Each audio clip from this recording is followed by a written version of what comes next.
colutórios bucais, como são chamados, ou enxaguatórios bucais, dentro da área infantil, a gente não preconiza. O que a gente preconiza, em alguns casos, até complementando o que o doutor Nonato vem falando, que é um pré-tratamento ou o tratamento químico da cárie, seria o uso do flúor, do fluoreto de sódio, ele puro. Porque, na verdade, no adulto se indica em algumas situações específicas, como agentes bactericidas, ou seja, não bactericidas propriamente, mas alguns bactericidas, outros bacteriostáticos, ou seja, alguns matam, outros paralisam as bactérias. Entretanto, na nossa prática da odontopediatria, a gente não preconiza, mesmo para o adolescente. Eu até gostaria de ressaltar, aproveitando a oportunidade, que os pais evitassem, que muitas vezes têm enxaguatórios em casa e permitem que os filhos, ou seja, toda a família, se utiliza daquele produto. E isso não deve ocorrer. Ou seja, só se deve usar um produto indicado por um profissional. E quando indica-se, é específico para aquela pessoa, e não que todo mundo faça uso. Doutora Valádia Antunes, existe uma consciência entre os profissionais de saúde da importância da saúde bucal e da saúde geral? Hoje existe.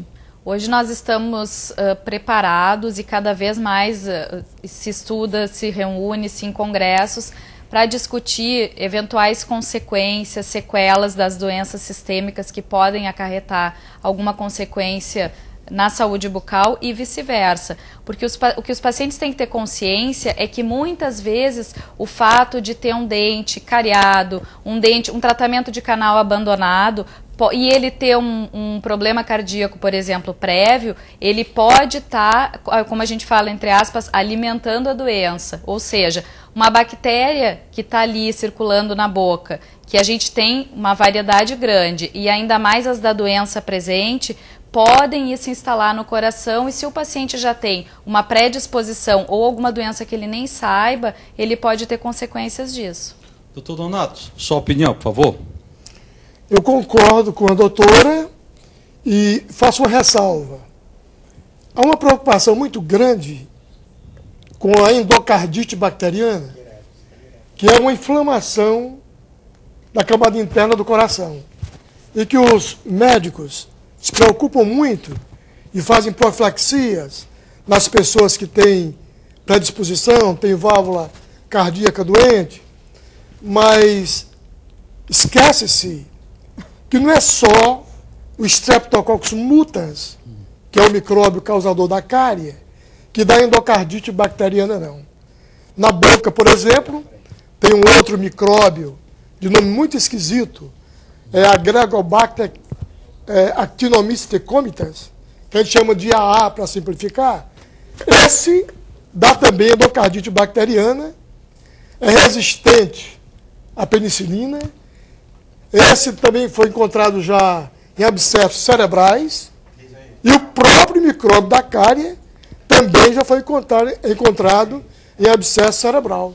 Doutor Nonato, inclusive, eu conheci uma pessoa que ela tinha uma dor de cabeça muito forte, né? E todo dia tinha aquela dor de cabeça e tudo. E ela ia para um canto, ia para outro, e não descobriram nada dessa dor de cabeça. De onde é que vinha a dor de cabeça? Aí quando ela foi ao dentista, o dentista examinou, simplesmente o dentista dela, né, fez como é que se diz o nome? Restauração? A restauração, e deixou o algodão dentro do dente. E era isso que efetivamente estava fazendo com que ela estivesse com essa dor de cabeça. O algodão dentro daquele dente, ele fica infectado. Daí que quando você tira, ele cheira ruim. Diz que foi uma podridão. Pronto! Pelo amor de Deus. E essa infecção pode ser levada à corrente sanguínea.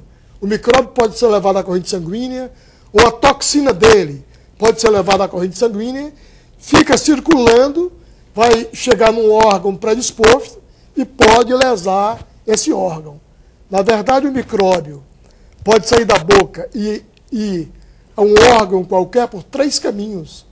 Primeiro, quando libera a toxina, e a toxina vai a um órgão, intoxica e adoece aquele órgão.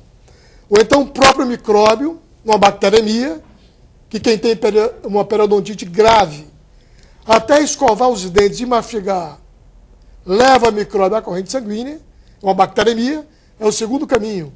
E o terceiro é por uma lesão imunológica. Vê se eu me faço explicar, porque esse é um pouco mais difícil.